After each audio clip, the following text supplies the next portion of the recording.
geste de toi viendra mon secours.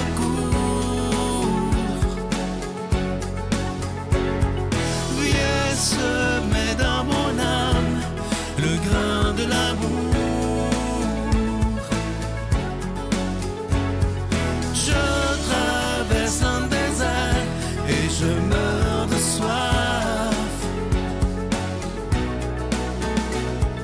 Montre-moi le mystère qui garde la foi. Bonjour, bon vendredi, bienvenue à votre émission La Victoire de l'amour. On rejoint tout de suite le docteur Valérie-Julie Brousseau pour sa chronique et à l'homélie, ce sera Éloi Gillard.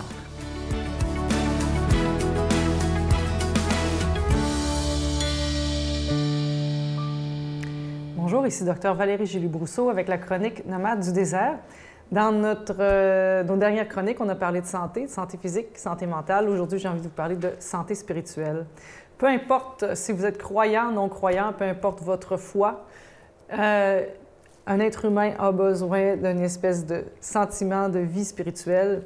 Lorsqu'on regarde la littérature médicale et même la littérature au point de vue de la littérature des affaires, on remarque beaucoup d'études se sont penchées sur la valeur de la méditation, par exemple, pour démontrer que cette forme d'exercice-là, que ce soit la méditation chrétienne ou que ce soit toute autre forme de méditation, a un impact très positif à la fois sur la vie, sur le psychologique, sur le physique et aussi sur même la performance au travail et la qualité des relations qu'on développe. Donc, ça serait la première chose que je vous inviterais à considérer, prendre un temps de méditation, de prière. Combien de temps? Écoutez, même si c'est 5 minutes, c'est mieux que rien. La clé, c'est de le mettre dans votre agenda et d'y tenir. C'est de tenir. Alors, si vous mettez 1 heure puis vous n'arrivez pas à tenir, ça ne vaut pas la peine. Vous êtes mieux de mettre 5 minutes par jour puis de tenir. Puis quand vous aurez tenu 5 minutes par jour pendant un mois, bien, peut-être le mois d'après, vous ferez 10 minutes. Mais essentiellement, ce qui est important dans ces choses-là, c'est de trouver un équilibre et de tenir. Ensuite de ça, au point de vue de la vie spirituelle, je pense qu'une des erreurs qu'on fait, c'est qu'on pense que notre vie spirituelle se limite à prier, aller à la messe, faire des bonnes œuvres, des choses comme ça. Ce qui va affecter notre vie spirituelle, ça va être vraiment tout ce à quoi on s'expose. Qu'est-ce que j'écoute à la télé? Qu'est-ce que je fais dans mes relations interpersonnelles? Est-ce que je les soigne ou est-ce que j'ai des relations qui sont un petit peu comme des montagnes russes ou qui sont agressives? Est-ce que je fais attention à ce que je consomme au point de vue de la lecture, au point de vue des réseaux sociaux? Est-ce que je suis attentif, par exemple, si j'ai passé comme 1 heure sur Facebook puis que j'ai vu plein de choses négatives, est-ce que je suis attentif à l'impact que ça a sur moi, ça? Est-ce que je réponds à ces choses-là qui sont négatives ou est-ce que je dis, écoute, ça a un impact qui m'aide pas, ça donne rien, ça pollue ma vie. On parle d'écologie parfois. L'écologie, c'est aussi tout ce qu'on consomme, de ce qu'on lit, de ce qu'on écoute, de ce qu'on regarde. Ça fait partie de notre vie spirituelle, ça a un impact très important parce que ça peut venir nous troubler dans notre psychisme, ça peut venir augmenter même notre pression sanguine, mais ça peut aussi nous écarter de nous-mêmes, nous faire perdre un peu le sens des choses et de nos objectifs personnels. Ça devient une distraction. Donc, je vous invite à faire attention non seulement à ce que vous faites dans votre vie de foi, dans votre méditation, mais aussi à tout ce que vous faites dans votre vie, parce que ça aussi, c'est un reflet de votre vie spirituelle. Sainte Thérèse d'Avila, qui est une grande sainte, disait souvent, si vous voulez savoir la qualité de votre vie intérieure, regardez la qualité des relations que vous entretenez autour de vous. Regardez le degré de vérité dans lequel vous êtes capable de vivre. Notre Père qui es aux cieux, que ton nom soit sanctifié, que ton règne vienne, que ta volonté soit faite sur la terre comme au ciel. Donne-nous aujourd'hui notre pain de ce jour. Pardonne-nous nos offenses, comme nous pardonnons aussi à ceux qui nous ont offensés. Et ne nous laisse pas entrer en tentation, mais délivre-nous du mal, car c'est à toi qu'appartiennent le règne, la puissance et la gloire pour les siècles des siècles. Amen. Victoire de l'amour vous invite à sa retraite spirituelle les 20, 21, 22 mai 2022 sous le thème Gratitude. En compagnie du Père Michel-Marie Geneviève Côté, des docteurs Marie-Camille Duquette et Nicolas Michaud, Miguel Padilla et Sylvain Charon, invité spécial Christine Michaud, à l'hôtel et suite Le Dauphin de Drummondville. Réservé au 514-523-4433, sans frais 1-888-811-92-91. Voir le beau, apprécier le bon et faire le bien.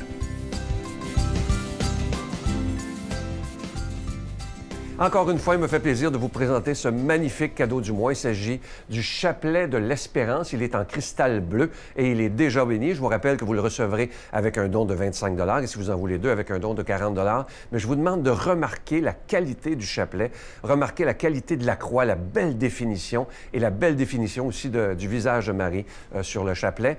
Je vous donne d'abord l'adresse. La Victoire de l'amour, case postale 120, succursale Boucherville à Boucherville, le J4B 5E6. Je vous la redonne. La Victoire de l'amour, case postale 120, succursale Boucherville à Boucherville, le J4B 5E6. Également par téléphone, par carte de crédit du lundi au vendredi de 8h30 à 16h30 dans le 514-523-4433, 523-4433 ou sans frais le 1-888-811-9291, 1-888-811-9291 et aussi sur notre site Internet. Vous savez que c'est une façon très rapide, sécuritaire et efficace de faire votre don. C'est le www.lavictoiredelamour.org.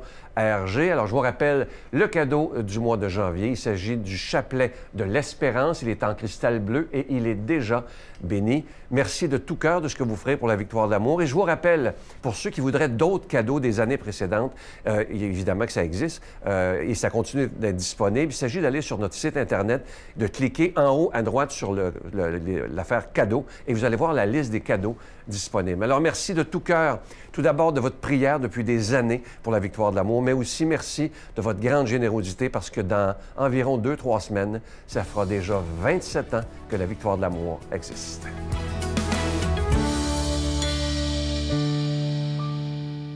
Mon Dieu, donnez-moi la sérénité d'accepter les choses que je ne peux changer, le courage de changer les choses que je peux et la sagesse d'en connaître la différence. Amen.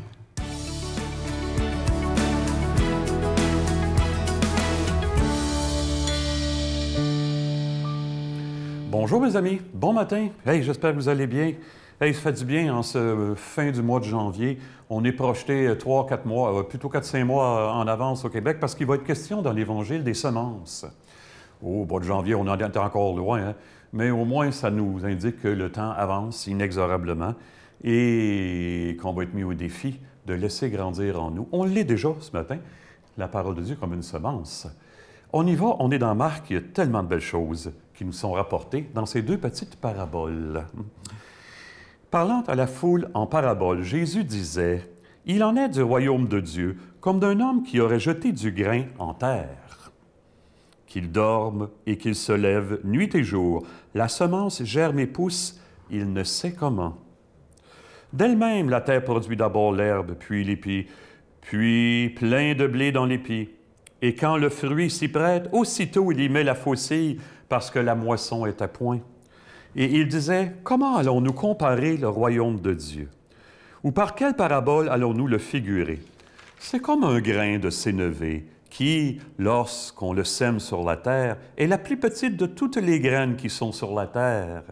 Mais une fois semé, il monte et devient la plus grande de toutes les plantes potagères, et il pousse de grandes branches au point que les oiseaux du ciel peuvent s'abriter sous son ombre. Hey, je vous ai déjà dit, peut-être vous vous en rappelez, je vous ai déjà dit une fois ou l'autre, pour moi, le plus beau temps de l'année, c'est le temps des semences, parce que c'est le temps de l'espérance. Bien sûr, l'hiver est achevé, on a serré nos manteaux, la vie renaît, ça fait du bien. Pardon. Mais je me rappelle l'an dernier, le temps des semences, c'était pas drôle parce qu'il a manqué de pluie pendant longtemps. Et j'en ai entendu des producteurs agricoles se lamenter. Mais finalement, est arrivé, puis les récoltes ont été aussi bonnes que d'habitude. On n'a pas trop à se plaindre. Les deux paraboles qu'on vient d'entendre parlent du travail du grand semeur Jésus. Lui aussi, hein, et aussi du travail de tous les semeurs et semeuses à sa suite, hein? Les prédicateurs, les missionnaires, les enseignants, les parents, qui donc n'est pas en quelque part semeur, semeuse parmi nous? On l'est toutes, hein? Puis, c'est des paraboles qui nous invitent à la patience parce qu'on en a besoin. Regardez, déjà dans l'Évangile, Jean-Baptiste fait demander à Jésus, « Es-tu celui qui doit venir ou devons-nous en attendre un autre? » Sous-entendu, ça fait pas beaucoup de vagues, ton affaire, finalement. Ça déplace les foules, mais ça change rien. C'est évident que Jean-Baptiste, comme tant de personnes, attendait un Messie spectaculaire, un Messie du grand chambardement. Ce n'est pas la voie que Jésus va choisir. Les gens étaient déçus. Le monde ne changeait pas à peine leur vie. Mais Jésus va prendre deux petites paraboles. Hein? D'abord, le grain qu'on sème en terre, on a l'impression qu'il ne se passe rien. J'aime le temps des semences à cause de ça aussi, moi, parce qu'on sème les grains à terre, on les enterre évidemment par le fait même. Parfois, on passe un rouleau par-dessus, le champ est beau, il n'y a rien qui y paraît, absolument rien. Puis si on mettait des semences dans un tas, dans un coin du champ, là, sur un tas dans un coin du champ, le tas par rapport à la grandeur du champ, il serait insignifiant. On a l'impression qu'il ne se passe rien, mais qu'il vienne une belle petite pluie chaude de 2 jours, là, puis vous allez voir que ça ne prendra pas de temps, il n'y avait rien qu'à pousser, ça ne prendra pas de temps, la terre va avoir disparu sous les semences. Ça m'impressionne, parce que les semences sont insignifiantes par rapport à la terre. Avez-vous déjà pensé à ça? Et si c'était ça, le défi qui nous était lancé, nous, les chrétiens et chrétiennes, que les gens ne voient pas forcément juste ce que je présente, mais ce qui émane de moi et qui enveloppe, qui est plus important qu'eux, qui dégage quelque chose. Hey, il n'y a pas longtemps, j'ai présidé une funéraille, puis ça m'a surpris. C'est un homme qui avait été aimé dans le milieu. La famille ne se sentait pas capable de faire d'hommage parce qu'ils ont dit « on va tous se mettre à pleurer ». Fait que je leur ai proposé ce que je fais souvent. Quand il n'y a pas d'hommage, on va le faire ensemble, l'hommage. Je dis aux gens au début de la célébration « bon, comment était, je ne sais pas, Fernand? Comment était Fernand? » Le premier mot qui vous vient à l'esprit. Puis là, vous levez la main. Puis là, quand il n'y a personne qui parle, je dis « il y a une grâce spéciale pour la première personne qui ose lever la main. » Puis là, ça part, vous pouvez être sûr. Et tout à coup, la dernière funéraille, c'est un homme qui avait été impliqué dans le milieu. Puis il y a quelqu'un qui a dit, c'est un homme qui a dit, il avait de la bonté. Et on sentait que c'était venu le toucher, que ça le rejoignait profondément.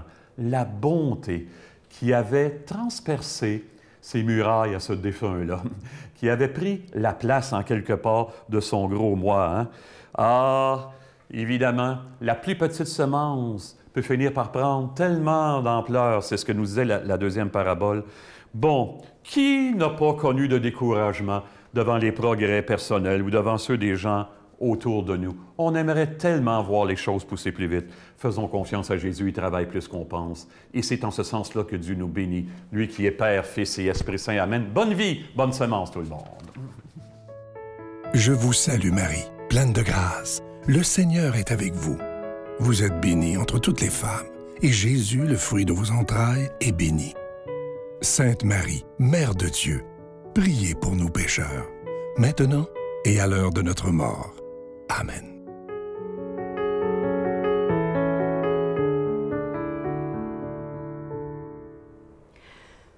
Pourquoi pas faire un pas de plus aujourd'hui dans la confiance en Dieu?